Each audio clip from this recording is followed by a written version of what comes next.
ಸ್ತೋತ್ರವಾಗಲಿ. ಈ ಶುಭ ದಿವಸದಲ್ಲಿ 95ನೇ ವರ್ಷ, ಇಷ್ಟು ಸುದೀರ್ಘವಾದ ವರ್ಷಗಳಲ್ಲಿ ದೇವರು ಈ ಆಲಯದಲ್ಲಿ ದೇವರನ್ನು ಸ್ತುತಿಸುವಂತೆ ಕೊಟ್ಟಂಥ ಈ ಭಾಗ್ಯಕ್ಕೂ ಹಾಗೂ ದೇವರು ಈ ಸಭೆ ಮೇಲೆ ತೋರಿಸಿದ ಕರುಣೆಗಾಗಿ ನಾವು ದೇವರು ಸ್ತೋತ್ರ ಮಾಡೋಣ, ದೇವರನ್ನು ಕೀರ್ತಿಸೋಣ. ನಾನೀಗ ಒಂದು ಹಾಡನ್ನು ಹಾಡಲಿಕ್ಕೆ ಹೋಗ್ತಾ ಇದ್ದೆ. ಈ ಹಾಡು ಸ್ವಲ್ಪ ವರ್ಷಗಳ ಹಿಂದೆ ನಾನು ಟಿವಿಯನ್ನು ನೋಡ್ತಾ ಇದ್ದೆ. ಟಿವಿ ನೋಡ್ತಿರ್ಬೇಕಾದ್ರೆ ಆಗ ಒಬ್ಬಳು ಆ್ಯಂಕರ್ ಬಂದು ಹೇಳಿದ್ಲು, ಭೂಮಿ ಮೇಲೆ ಬೆಂಕಿಯ ಮಳೆ ಆಗಲಿಕ್ಕೆ ಹೋಗ್ತಾ ಉಂಟು, ಭೂಕಂಪ ಆಗಲಿಕ್ಕೆ ಹೋಗ್ತಾ ಉಂಟು, ಸುನಾಮಿ ಬರಲಿಕ್ಕೆ ಹೋಗ್ತಾ ಉಂಟು ನಮ್ಮ ಕರ್ನಾಟಕ. ಸೊ ಎಲ್ಲಕ್ಕಿಂತ ಹೆಚ್ಚು ಮೊದಲು ಭಯಪಟ್ಟವರು ನಾವು, ಯಾಕಂದರೆ ಸಮುದ್ರದ ಬದಿಯಲ್ಲಿ ನಾವಿರುವುದು. ಮತ್ತು ಸಮುದ್ರದಿಂದ ಇಲ್ಲಿವರೆಗೆ ಬರುವಷ್ಟೊತ್ತಿಗೆ ನೀವೆಲ್ಲದು ಓಡ್ತೀವಿ, ಅದು ಬೇರೆ ವಿಷಯ. ಆದರೆ ಹಾಗೆ ಭಯ ಹುಟ್ಟಿಸುವಂಥ ಸಮಯದಲ್ಲಿ ಈ ಲೋಕದ ಪರಿಸ್ಥಿತಿಗಳಲ್ಲಿ ನಾವು ನಡೆಯುವಾಗ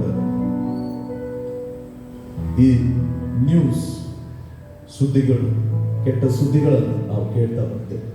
ಇವುಗಳ ಮಧ್ಯದಲ್ಲಿ ಅನೇಕ ಅಪಘಾತಗಳು, ಭೂಕಂಪಗಳು, ಇವುಗಳೆಲ್ಲವನ್ನು ನೋಡುವಾಗ ನಮಗೆ ಒಂದು ತಿಳಿದಿರಬೇಕಾದ ಸತ್ಯವೇನೆಂದರೆ, ನಮ್ಮನ್ನು ಕಾಪಾಡುವ ಆತನು ಜೀವಿಸುವ ದೇವರಾಗಿದ್ದಾನೆ. ಆತ್ಮದ langar is anchor of our soul. ಲಂಗರು ಎನ್ನುವ ಪದದ ಅರ್ಥ ಆಂಕರ್ ಎಂಬುದಾಗಿದೆ. ಸೊ ನಮ್ಮ ರಕ್ಷಕನು ನಮ್ಮ ಆತ್ಮದ ಲಂಗರ್ ಆಗಿದ್ದಾನೆ. ಸೊ ಆ ಬೆಳಗಿನ ಜಾವದಲ್ಲಿ ಆ ಟಿವಿ ನೋಡ್ತಿರುವಾಗ ಒಂದು ಹಾಡು ನನ್ನ ಮನಸ್ಸಿಗೆ ಬಂತು. ಅದು ಹೀಗೆ ಹೇಳ್ತು, ಭೂಮಿ ಕಂಪಿಸಿದರು ಏನು.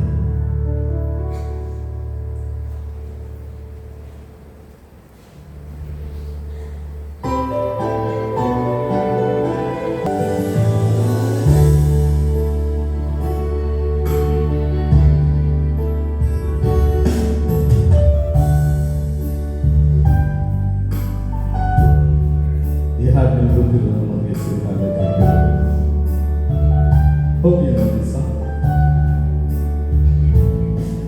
ಭೂಮಿಯು ಕಂಪಿಸಿದರು ಏನು, ಕಡಲು ಹೋಗರೆದರು ಏನು. ಭೂಮಿಯು ಕಂಪಿಸಿದರು ಏನು, ಕಡಲು ಹೋಗರೆದರು ಏನು. ಬೆಂಕಿಯು ಮಳೆಯಾದರು ಏನು, ಎನ್ನ ಆತ್ಮಲಂಗರು ಎನ್ನ ಕಾಯುವನು. ಬೆಂಕಿಯು ಮಳೆಯಾದರು ಏನು, ಎನ್ನ ಆತ್ಮಲಂಗರು ಎನ್ನ ಕಾಯುವನು. ಯೇಸುವೇ ಎನ್ನ ಆತ್ಮಲಂಗರು ನನ್ನ ಆಶ್ರಯವೇ. ಯೇಸುವೇ ಎನ್ನ ಆತ್ಮಲಂಗರು ನನ್ನ ನಿರೀಕ್ಷೆಯೇ.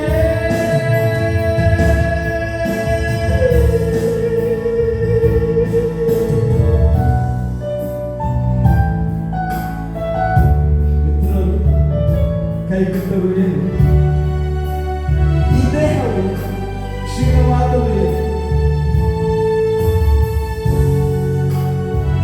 ಐಶ್ವರ್ಯವು ಅಳೆದರು ಏನು.